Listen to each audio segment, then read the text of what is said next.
नमस्कार मित्रों। आज सुबह से इतने अच्छे अच्छे एक्सपीरियंसेस हो रहे हैं कि मुझे लगा कि मेरा बर्थडे आज स्पेशल तरीके से लोग मना रहे हैं।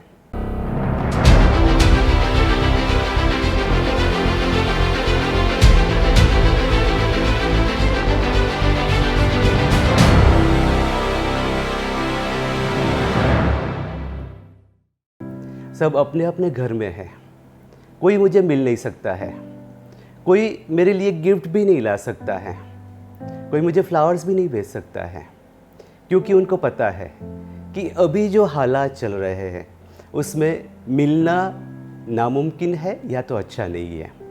वो मुझे फ्लावर्स भेजेंगे तो उनकी भावना तो अच्छी रहेगी, लेकिन वो कौन लेके आएगा, वो फ्लावर्स कहाँ से आएंगे, किसी को पता नहीं है। इसलिए वो ना भेजे वही सही है। वो अगर गिफ्ट भेजेंगे तो किसी के हाथों भेजनी पड़ेगी, तो वो आदमी कहाँ से आया है वो भी किसी को पता नहीं होगा। वो मेरे लिए अच्छा खाना भेजेंगे तो भी वही हाल होगा, क्योंकि किसी को तो लेके आना पड़ेगा। यानी कि ये कोई स्पेशल हालात हैं, और ऐसे हालात में नॉर्मली लोग ये सोचते हैं कि हम कुछ भी नहीं कर सकते हैं। लेकिन सबसे ज़्यादा इनोवेटिव गिफ्ट्स मुझे इस बर्थडे पे मिली हैं, और वो क्या क्या है मैं आपको बताता हूँ। एक लड़की है, उसने अपनी सुंदर मधुर आवाज़ में मेरे लिए कुछ गाने गा के मुझे भेजे हैं कि ये स्पेशली मैंने आपके लिए गाए हैं। बहुत अच्छा लगता है ना, ऐसा कोई करता है तो लगता है कि आप स्पेशल हैं, और वो मैंने फील किया। एक लड़का है, उसने मेरे लिए बहुत अच्छा लिख के भेजा। मुझे मेरे बारे में जो चीज़ें पता नहीं थी वो भी उसने लिख के भेजी। उसने ये लिख के भेजा कि आपका ये जो स्माइल है ना, मुझे बहुत अच्छा लगता है। मैं सिर्फ आपके चेहरे को देखता हूँ तो मेरा पूरा स्ट्रेस चला जाता है। अब सोचिए, कोई अगर आपकी मुस्कुराहट के बारे में इतनी अच्छी बात बोले तो गिफ्ट ही मान सकते हैं ना। बहुत सारी ऐसी गिफ्ट्स मुझे मिली जो मैंने आज तक नहीं पाई थी। तो मेरे हिसाब से ये जो हालात है वो ब्लेसिंग्स है, वो मिरेकल हैं। नॉर्मली अगर कुछ अनयूजुअल हमारी लाइफ में होता है तो हम ये मान लेते हैं कि ये गलत हो रहा है, लेकिन सारी चीज़ें जो हमारे साथ में हो रही है, जो पहले नहीं हुई थी, वो गलत नहीं हो सकती है। हम अपनी लाइफ को देखते हैं तो हमारी जो लाइफ है उसमें काफ़ी सारी चीज़ें हमने पहली बार की है। जैसे कि हमारा बर्थ हुआ तो हमने पहली सांस ली। पहली सांस जब हमने बाहर आके ली तो वो पहले नहीं ली थी, लेकिन हमने ली, क्योंकि वो एक स्पेशल एक्सपीरियंस था जो किसी को याद नहीं रहता है।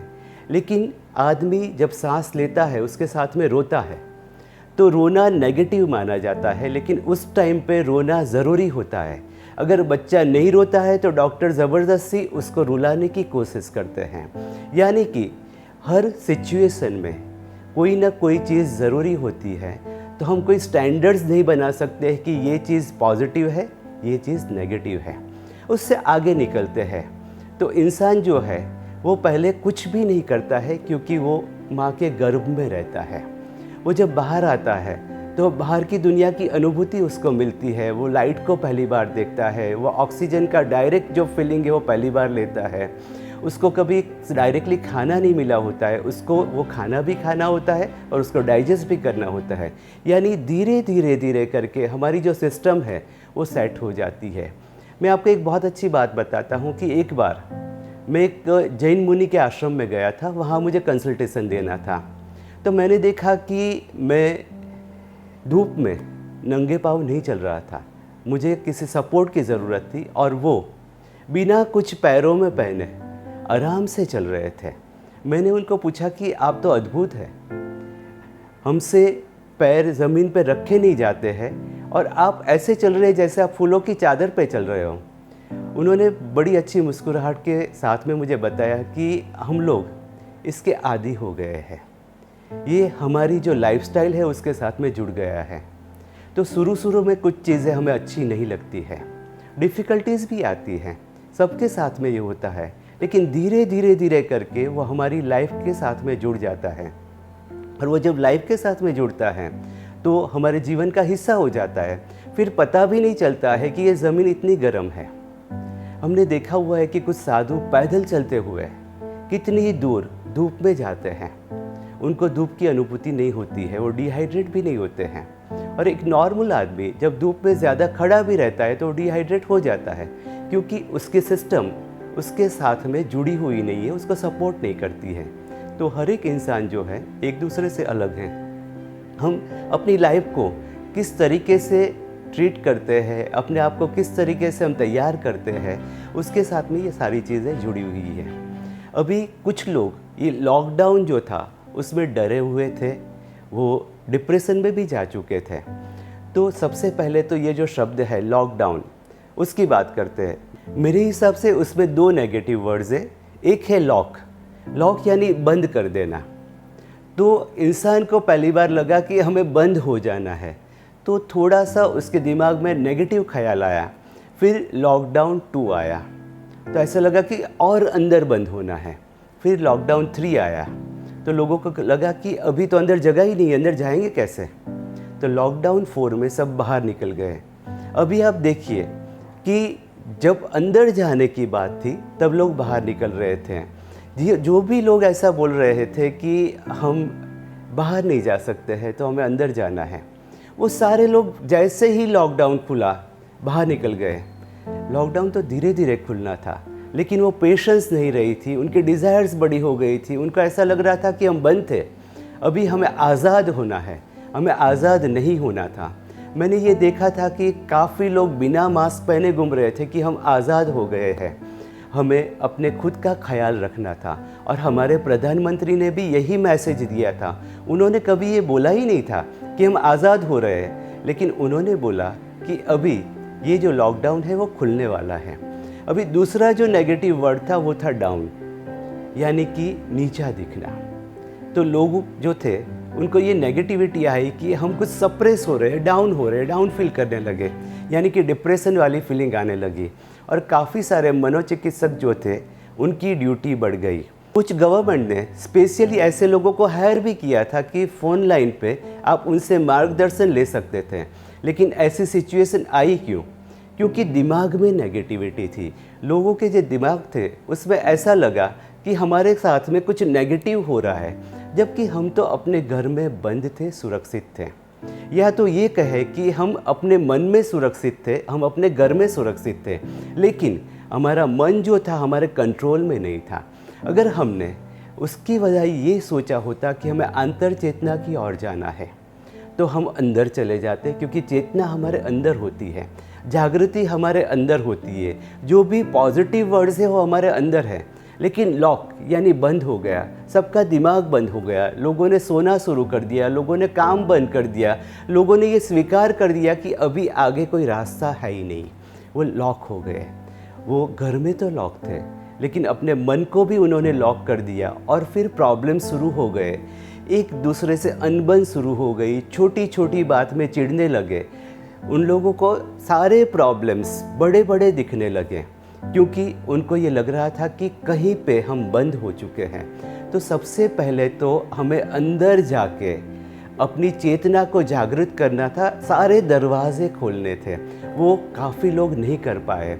इसलिए ये लॉकडाउन का जो बेस्ट टाइम था, वो टाइम पे अंदर जाने की बजाय वो बाहर एक दूसरे के साथ में लड़ रहे थे, लोगों की बुराइयां कर रहे थे। हमने काफ़ी टीवी चैनल पे भी देखा कि बहुत हल्ला चल रहा था, लोग लड़ रहे थे, छोटी छोटी बात पे एक दूसरे के ऊपर वो हल्ला बोल देते थे कि तुमने ये नहीं किया, तुमने वो नहीं किया। जबकि ये समय था एक दूसरे को समझने का। जब भी कोई बड़ी मुसीबत आती है ना, तो हमारी संस्कृति ये कहती थी कि हम एक साथ में खड़े थे। फिर ये हुआ कि लोगों का जो अंतर्मन था उनके कंट्रोल में नहीं रहा, उनकी डिज़ायर्स बढ़ती गई, उनका मन पावरफुल हो गया। जबकि हमारी संस्कृति हृदय के साथ में जुड़ी हुई थी, लेकिन अब मन के कंट्रोल में सब चल रहा था। यानी कि उनको अपनी जगह चाहिए थी, उनको अपनी स्पेस चाहिए थी, उनको अपने डिज़ायर्स को पूरा अपने तरीके से फुलफ़िल करना था। इसीलिए लोग अंदर अंदर लड़ रहे थे। बाहर से जो भी लोग आए उन्होंने देखा कि अरे ये तो अंदर अंदर लड़ रहे हैं, इनको जीतना बहुत ही आसान है। और एक बहुत अच्छी बात, अभी एक दूसरा लाइव शो एक टीवी चैनल के साथ में मेरा था, किसी ने एक क्वेश्चन पूछा था, उसमें शिव स्वरोदय शास्त्र। मेरा ये मानना है कि हमारे जितने भी शास्त्र हैं उसमें विज्ञान है।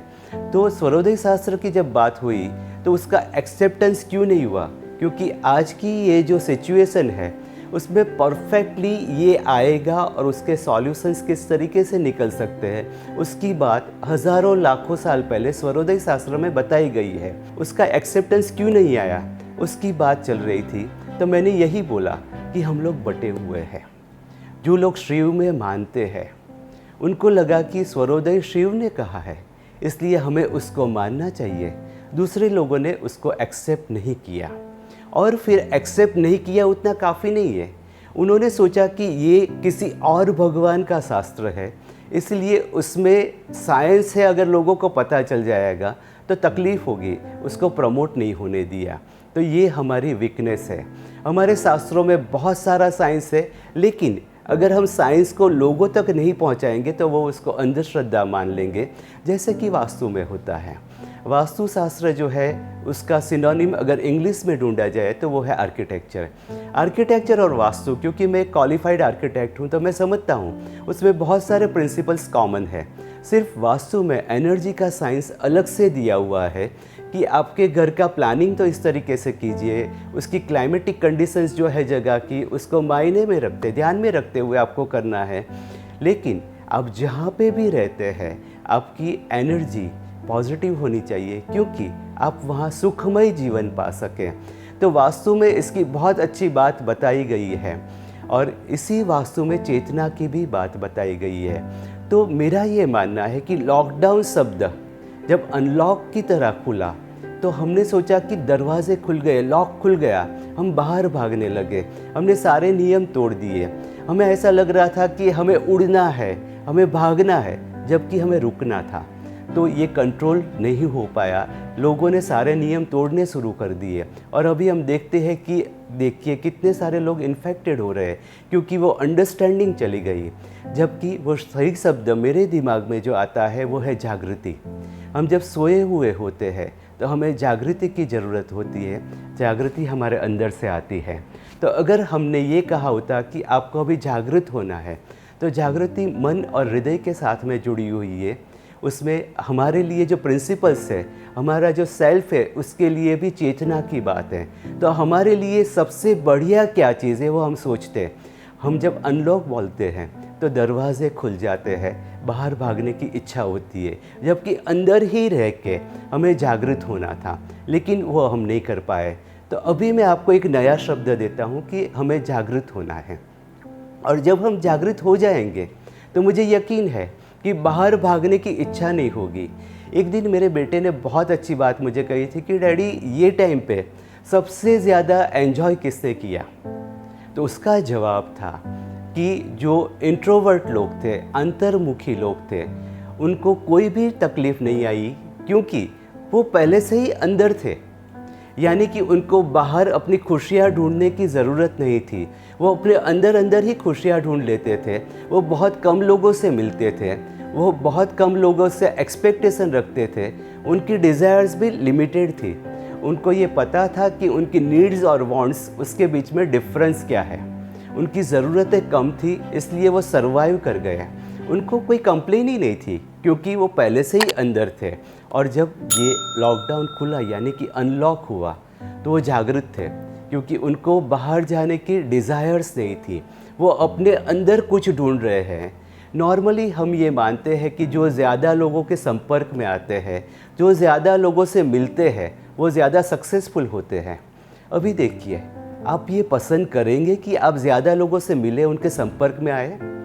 कोई बड़ा आदमी भी सामने आता है ना, तो आप एक सेफ डिस्टेंस पे चले जाते हैं, क्योंकि आपके अंदर भय है।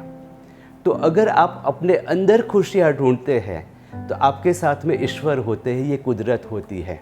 ये मेरा अनुभव है कि कुदरत जिसके साथ में होती है वो उसका प्लानिंग करती है। अगर मेरे से कोई चीज़ नहीं होती है तो मेरे आसपास के लोगों को वो चीज़ें देते हैं, वे कॉन्टेक्स्ट देते हैं, वो इन्फ्लुएंसेस देते हैं, कुछ अगर मेरी ज़रूरत की चीज़ें हैं वो भी देते हैं। कि जब मेरी ज़रूरतें हो तो मेरे आसपास ऐसे लोग हैं जो अपने इन्फ्लुएंसेस यूज़ करके मुझे प्रोटेक्ट कर सकते हैं। तो ये ईश्वर का प्लानिंग है, हमारा नहीं है। जबकि हम अपने कॉन्टेक्स्ट बढ़ाने के लिए भागते रहते हैं, ईश्वर का प्लानिंग डिस्टर्ब हो जाता है। तो सबसे पहले जागृति की ज़रूरत है कि आप कौन है, आप क्या चाहते हैं, आपके लिए सही क्या है, आपको क्या अच्छा लगता है, और अभी इस हालात में आपके लिए बेस्ट चीज़ें क्या है। मैं हमेशा ये मानता हूँ कि कोई भी दो लोग बिना वजह नहीं मिलते हैं, उसकी कोई वजह होती है, चाहे वो आपसे लड़ता हो लेकिन वो किसी वजह से आपके साथ में जुड़ा हुआ है, तो उसको एक्सेप्ट करना ज़रूरी है। सभी इंसान को कहीं ना कोई चीज़ बुरी लगती है, तो आप डिसलाइक करते हैं, वो आप उसको नफ़रत में कन्वर्ट मत कर दीजिए, क्योंकि आपकी जो अनिच्छाएं है वो अलग है, लेकिन वो नफ़रत नहीं है। कोई सिचुएशन आपको नहीं अच्छी लगती है, कभी कभी कोई इंसान भी अच्छा नहीं लगता है, लेकिन हमेशा से उसके लिए नफ़रत नहीं होती है। मैंने ये देखा हुआ है कि खिड़कियाँ मन में होती है, दरवाजे हृदय में रहते हैं। आप समझ रहे हैं ना, खिड़कियाँ मन में होती है, दरवाजे हृदय में रहते हैं, क्योंकि मन में बहुत सारी चीज़ें अंदर आती रहती है। दरवाज़ा जब खुला होता है ना, तो सिर्फ उसमें से अपने ही लोग आते हैं। खिड़कियों में से बहुत सारी चीज़ें हम झांक सकते हैं, देख सकते हैं, लेकिन खिड़की से अंदर नहीं जा सकते हैं। तो जब अंदर जाना होता है तो हृदय तक पहुंचना बहुत ही ज़रूरी है। खिड़की में से हम सिर्फ अपनी डिज़ायर्स को अंदर डाल सकते हैं, या तो बुराइयाँ बाहर निकलती हैं, क्योंकि किसी के घर में कुछ हो रहा है तो आपने देखा है तो आप दूसरे के साथ में शेयर करेंगे। और नॉर्मली मेरा ये मानना है कि अच्छाइयाँ इतनी डिस्कस नहीं होती है, लेकिन नेगेटिविटी ज़्यादा फैलती है। तो सबसे पहले तो ये खिड़कियाँ जो है उसको बंद करना है, दरवाजे खोलने हैं। कुछ क्वेश्चंस आए थे, हमने जब ये बोला कि एक लाइन में 3 दरवाजे अगर होते हैं तो फाइनेंशियल ट्रबल्स आ सकती हैं, तो बहुत सारे क्वेश्चंस आए कि इसका सॉल्यूशन क्या है। तो सबसे पहले तो खिड़की और दरवाज़ा उसको समझ लेते हैं। वो दोनों ओपनिंग्स है। ओपनिंग्स 2 टाइप के होते हैं। एक है सी थ्रू ओपनिंग, यानी उसके अंदर से हम देख सकते हैं। एक ब्लैंक दीवार है, उसके अंदर मैंने एक छेद भी कर दिया तो वो सी थ्रू ओपनिंग हो गया, उसके अंदर से देख सकते हैं, लेकिन उसके अंदर से हम जा नहीं सकते हैं। और दूसरा जो ओपनिंग है वो ओपनिंग है go through opening, pass through opening, यानी उसके अंदर से हम गुज़र सकते हैं। तो ऐसे जो ओपनिंग्स है हमारे घर में 2 तरीके के हो सकते हैं। एक है हमारा डोर, उसको हम द्वार भी बोलते हैं, दरवाज़ा भी बोलते हैं, बहुत सारे सिनोनिम्स अलग अलग लैंग्वेजेस में है। लेकिन हमारे घर का जो डोर होता है, द्वार होता है, और हमारे प्लॉट का जो द्वार होता है, उसमें डोर और गेट के बीच का डिफरेंस समझना ज़रूरी है। काफ़ी सारे वास्तु कंसल्टेंट इसको मर्ज कर देते हैं, मिक्सअप कर देते हैं, इसलिए जो क्लाइंट होते हैं, जो आम आदमी होता है, उसके दिमाग में बहुत सारे कन्फ्यूजन्स होते हैं। गेट कभी एक लाइन में 3 नहीं आ सकते हैं, क्योंकि हर प्लॉट का एक गेट होता है, ज़्यादा से ज़्यादा 2 होते हैं। बहुत सारे गेट अगर है एक प्लॉट में तो उसको भी नेगेटिव माना जाता है, लेकिन उसकी बात हम बाद में करेंगे। अभी हम बात कर रहे हैं डोर्स की। जो डोर है उसमें से हम गुज़र सकते हैं। तो डोर के बारे में बहुत अच्छी अच्छी बातें भारतीय वास्तु में समझाई गई है, कही गई है। तो डोर्स कैसे होने चाहिए? सबसे पहले तो आपका मेन जो एंट्रेंस डोर है, बाकी जो डोर से उससे बड़ा होना चाहिए। तो लोगों के दिमाग में ये आया कि ऐसा क्यों, बाहर वाला डोर बड़ा क्यों होना चाहिए? तो उसको साइकोलॉजी के साथ में अगर सोचते हैं तो एक नैरो स्पेस में हम जा रहे हैं। बाहर वाला डोर जो है बड़ा है, फिर अंदर वाला छोटा है, यानी फीलिंग ऑफ इन्विटेशन उससे आती है कि वो आपको अंदर खींचता है। अंदर आने के लिए वो एक मैग्नेटिक पावर जनरेट करता है। तो सबसे पहले तो मैंने जैसे बताया कि हमारे जो शास्त्र है उसके पीछे जो साइंस है उसको समझना बहुत ही ज़रूरी है। तो डोर आपको अंदर खींचता है तो आपको अंदर जाने की इच्छा होगी, अदरवाइज़ आपको बाहर जाने की इच्छा होगी, क्योंकि बाहर का डोर जो है छोटा है, अंदर का बड़ा है। ये समझना ज़रूरी है। दूसरी एक बात यह है कि डोर जो है वो फ़िल्टर करता है एनर्जी को, क्योंकि घर के अंदर की एनर्जी अलग है, बाहर की एनर्जी अलग है। अगर बाहर की एनर्जी नेगेटिव है और आपका घर पॉजिटिव है, तो आप दरवाजे के अंदर जब आते हैं तो वो एनर्जी को फ़िल्टर करता है। वो कैपेबिलिटी डोर में होनी चाहिए। डोर की डिज़ाइन, उसका प्लानिंग इस तरीके से होना चाहिए कि डोर आपका बहुत ही पॉजिटिव हो। अगर आपके घर का दरवाज़ा पॉजिटिव है तो उससे बेनिफिट ये रहेगा कि कोई नेगेटिव थॉट वाला आदमी आपके घर के अंदर आता है तो वो आदमी पॉजिटिव हो जाएगा, या तो एटलीस्ट वो नेगेटिव तो नहीं ही रहेगा, क्योंकि घर के अंदर आने के बाद वो बेटर फील करेगा। मेरा जो घर है, काफ़ी लोगों को मैंने ये कहते हुए सुना है कि यहाँ आश्रम वाली फीलिंग आती है, हम बाहर से आते हैं तो मन शांत हो जाता है, हमें ऐसा लगता है कि आपके घर में ज़्यादा देर तक बैठे। कई बार ऐसा हुआ है कि कोई लोग सिर्फ 2 मिनट के लिए मिलने के लिए आया हो और वो लंबे समय तक बैठा हो और जाते वक्त ये बोल के गया हो कि हमें तो समय का पता ही नहीं चला, ये जगह बहुत ही पॉजिटिव है। तो ऐसा उसको क्यों लगता है? क्योंकि घर की जो एनर्जी है वो अच्छी है, और जब बाहर से वो आता है तो उसकी एनर्जी फ़िल्टर हो जाती है, यानी अंदर आके उसको सिर्फ अंदर की एनर्जी जो है वो अफेक्ट करती है। तो आपके घर की पॉजिटिव एनर्जी जो है उसको सपोर्ट करता है आपका दरवाज़ा, यानी आपका जो घर का दरवाज़ा है ना, वो घर का मुख है, क्योंकि सबसे पहले हम उसी को देखते हैं। तो आजकल के ज़माने में जैसे लोग चेहरा देख के इंसान को पहचानते हैं, वैसे अगर आपका दरवाज़ा ब्यूटीफुल है, वो एनर्जी से ब्यूटीफुल है, उसकी एनर्जी बहुत अच्छी है, तो उसका बेनिफिट आपको ज़रूर से मिलेगा, क्योंकि वो आपके घर का फेस है। उसके बारे में भी हम आगे बात करेंगे कि डोर कैसा होना चाहिए, किस तरीके का होना चाहिए, उसका प्लानिंग कैसे होना चाहिए, उसको बेटर आप बनाने के लिए क्या क्या कर सकते हैं, उसकी एनर्जी बढ़ाने के लिए क्या कर सकते हैं। क्योंकि मेरा ये मानना है कि वास्तु में डिस्ट्रक्शन की तो कोई बात है ही नहीं। तो गलत जगह पे अगर डोर बन चुका है तो वो डोर मैं तुड़वाऊँगा तो नहीं आपसे। यानी कि आपके घर का दरवाज़ा जहाँ पे भी है, अगर वो सही जगह पे है या नेगेटिव है वो मायने नहीं रखता है, लेकिन उसको पॉजिटिव कर सकते हैं। तो सबसे पहली बात है कि हमें डिस्ट्रक्शन नहीं करना है, क्योंकि मेरा ये कम्प्लीटली मानना है कि डिस्ट्रक्शन नेगेटिव वर्ड है। जैसे मैंने लॉकडाउन के बारे में बताया, वैसा ही डिस्ट्रक्शन के बारे में है कि डिस्ट्रक्शन दिमाग में ये आ जाता है कि हम कुछ तोड़ रहे हैं, तो तोड़ने की जो बात है उससे नेगेटिविटी दिमाग में आ जाती है, और हमारा जो घर है उसमें भी वो नेगेटिव वाइब्रेशंस आते हैं। तो सबसे पहले तो हमें डिस्ट्रक्शन नहीं करना है, वो समझ लीजिए। घर को तोड़ना नहीं है, कहीं से भी नहीं तोड़ना है, जो जहाँ पे है उसी को वहाँ पे रख के हमें काम करना है, ये बहुत ही ज़रूरी है।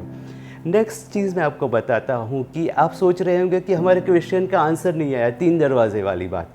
तो 3 दरवाजे एक लाइन में कहाँ पे होते हैं आप सोचिए।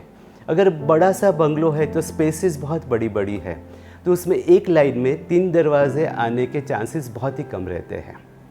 अगर कोई फ्लैट है, बड़ा फ्लैट है, तो उसमें भी ये चांसेस कम हो जाते हैं। लेकिन कोई नैरो स्पेस है तो उसमें ये कंपलसरी हो जाता है कि एक ही लाइन में 3 दरवाजे हम रख दें। आप समझ रहे हैं ना, रो हाउसेस। तो एक नैरो स्पेस है जिसमें उसकी जो लेंथ है और विड्थ है, उसका जो गुणोत्तर है वो मैच नहीं होता है। भारतीय वास्तु में ये कहा गया है कि अगर वो प्रोपोर्शंस ठीक नहीं है, यानी 1:3 से ज़्यादा वो प्रोपोर्शंस है, तो उसको नेगेटिव माना जाता है।